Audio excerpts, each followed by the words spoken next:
comment vous arrivez à réussir à avoir une série avec autant de suspense, toujours réussir à surprendre comme vous avez fait? Je dois dire d'abord que je ne suis pas tout seul à écrire cette série. Contrairement à un film où parfois on est un ou deux à écrire, quand on écrit une série, on est enfermé dans ce qu'on appelle une room et on est 4, 5 parfois. Et puis de ça émergent des tas d'idées un peu folles.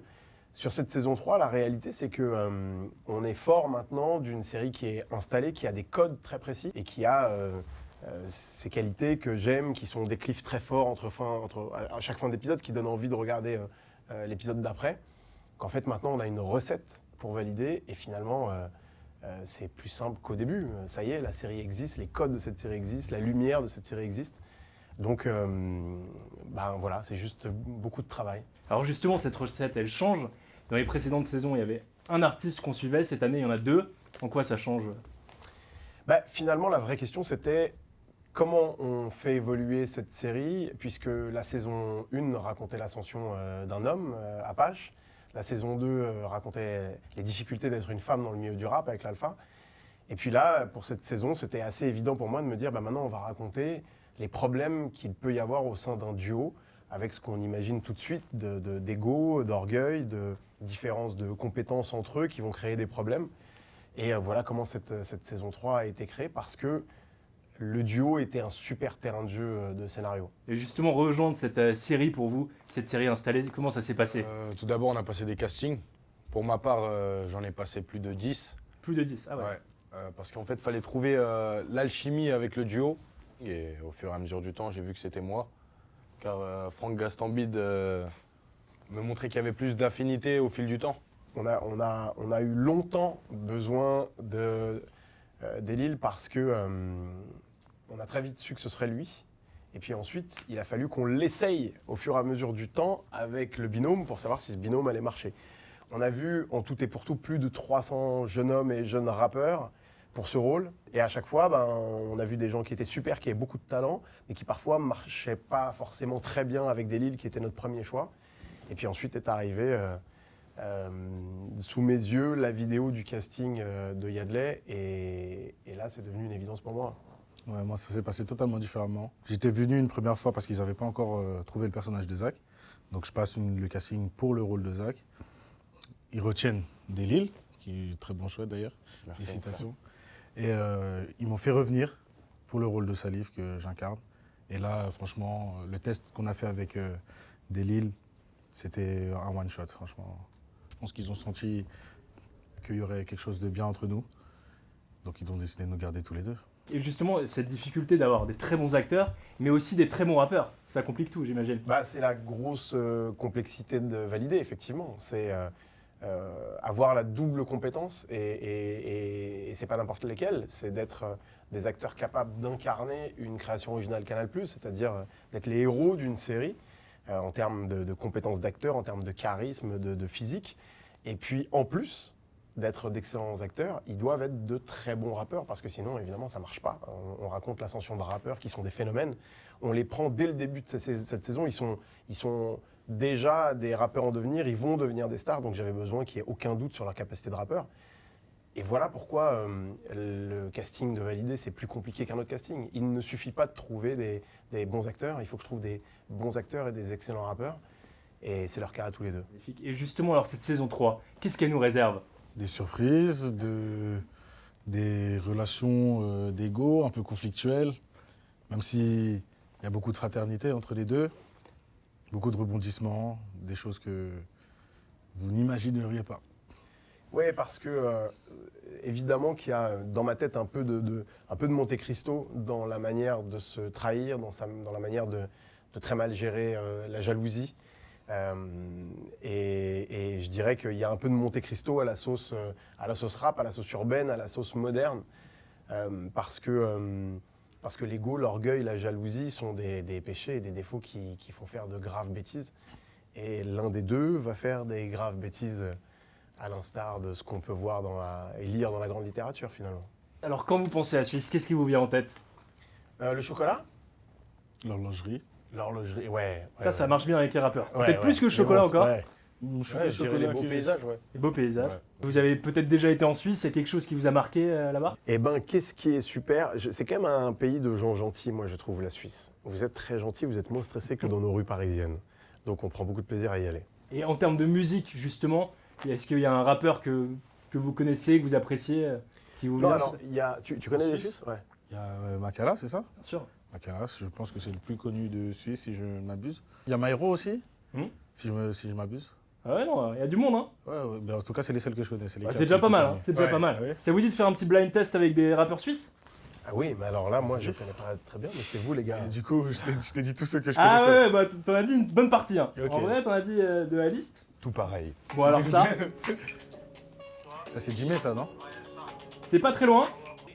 Ah ouais, c'est Simka? Simca. Simca.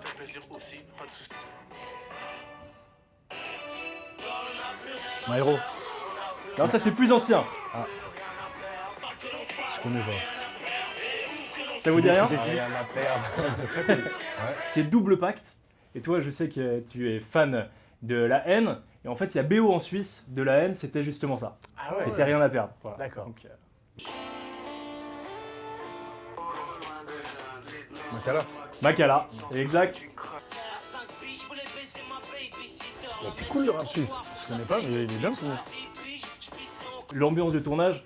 Bon, avant, j'ai vu, vous arrêtez pas de rigoler. Il y a une ambiance qui est assez incroyable. Vous pouvez nous en dire deux mots? Franchement, t'as vu un petit extrait de ce qui se passait. Ouais. Et là, il y avait des caméras. Imagine quand il y en a. Là, ça va, on était calme. Là, ça va, on était calme. Franchement, Mais non, très, c'est une très ambiance bonne naturelle. ambiance. Tout le monde est bienveillant, tout le monde s'entend bien entre eux. Et arrivé justement dans cette série qui est déjà très installée, comment vous vous êtes approprié au niveau des rôles? Tout naturellement aussi, il y a Brahim, Saïdou, Franck, David qui nous ont intégrés très rapidement aussi. Donc on a pu être à l'aise fit et aussi avec une coach qui nous a coachés pendant plusieurs mois parce qu'on n'avait pas fait d'acting avant. Ouais.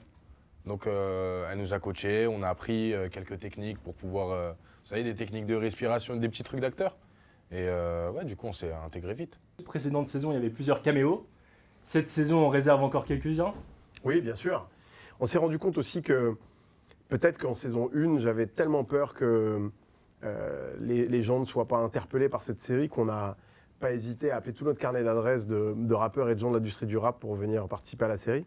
Et finalement, maintenant, la série vit d'elle-même, la marque validée est devenue importante et on avait moins besoin qu'il y ait des tas de caméos parce qu'il faut quand même bien dire que les rappeurs ne sont pas des acteurs, que c'est pas toujours simple de les faire tourner, que le train de vie d'un rappeur, en tout cas le rythme de vie d'un rappeur n'est pas forcément toujours très strict et ils n'ont pas toujours la rigueur de venir à l'heure pour des tournages, etc. Alors pas tous, mais quand même, un rappeur il a moins besoin d'être à l'heure quand il va en studio et nous on a besoin de gens qui sont très à l'heure. Donc tourner avec des rappeurs c'est pas toujours très simple. Et donc sur cette saison on en a un peu moins, mais ça... Il y en a deux, je crois. Enfin, il y en a deux. Et il y a surtout ces deux-là. Voilà. Et justement, alors, en saison 2, vous avez été à Marseille. Dans cette saison, vous êtes notamment à Bruxelles. Bon, à Caen-Lausanne, à Caen-Genève. Exactement. Mais là, la vérité, j'y avais pas pensé. Ouais. Mais vous venez de me faire écouter des choses qui sont quand même très très agréables à entendre et qui, enfin, ça a l'air de kicker très fort en Suisse. Je ne savais pas. Cette série, elle est toujours très proche du réel, du milieu du rap. Comment vous avez réussi à faire ça? Faire quelque chose de si proche? En fait, le milieu du rap est quand même très participatif avec cette série. On a toujours les mêmes entrées. On est les bienvenus dans les maisons de disques. On est les bienvenus chez Skyrock. Après, le reste, c'est de la fiction. Je raconte de la réalité au sein de la fiction. Là, on a deux personnages de fiction qui vivent dans la réalité, qui croisent Oxmo Puccino, qui font un morceau avec Sofiane Pamar au piano, qui vont chez Skyrock. Enfin, c'est l'essence même de Valider, c'est de prendre des personnages de fiction, si possible pas très connus, de manière à ce qu'on s'identifie à eux et on leur fait vivre la vie de vraies stars qui croisent des vraies personnalités du milieu du rap.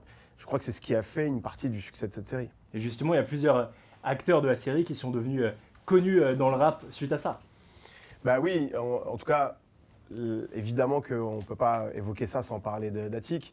Attic, quand il fait le casting de la saison 1, il est réceptionniste dans un hôtel.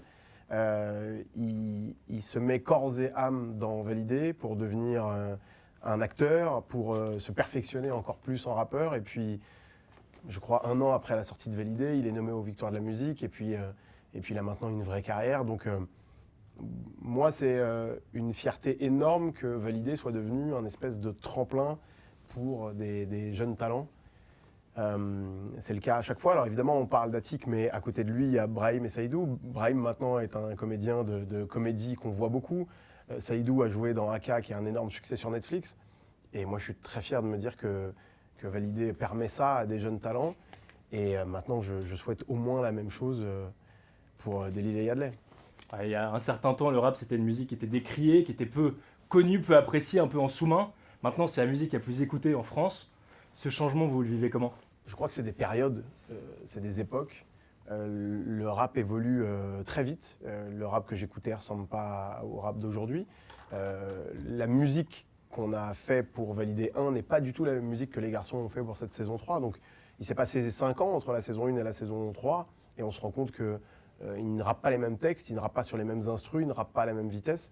Donc c'est une musique qui évolue beaucoup. Mon autre fierté avec Validé, c'est que ça ait ouvert des portes, ça ait permis à des gens qui n'écoutaient pas forcément cette musique et qui parfois même ne l'aimaient pas, de s'intéresser à ce milieu-là à travers Validé. Ça a permis l'émergence d'autres programmes comme Nouvelle École sur Netflix par exemple. Donc voilà, je suis très content que ça ait permis ça. Est-ce qu'il y a une punchline de rap qui vous a particulièrement marqué? Vous pouvez nous montrer un peu quelque chose Dans l'histoire du rap, tu veux dire? Ouais, dans l'histoire du rap. Moi, je dirais Lino. Que Dieu se charge de mes amis, mes ennemis, je m'en charge. Tu parlais tout à l'heure du fait que le rap a évolué, que c'était une musique qui a été décriée. Et il y a un texte de Cool Chain qui disait « On nous censure parce que notre culture est trop basanée, ne représente pas assez la culture du passé. Tant qu'on rappait dans les MJC, ça allait. Mais aujourd'hui, le phénomène a grandi, Dieu merci. » Et ça paraît vieux quand on entend ça, mais à cette époque, c'était ça. Nino, il disait quoi avant handicap? Au pays du bleu, blanc, rouge, j'arrive en noir, c'est un handicap. Ça rejoint un peu le message de la punchline de Franck, mais celle-là, elle est un peu plus récente, c'est du rap un peu plus récent, mais celle-là aussi, elle m'a marqué parce qu'elle a un message fort. Elle a un message fort.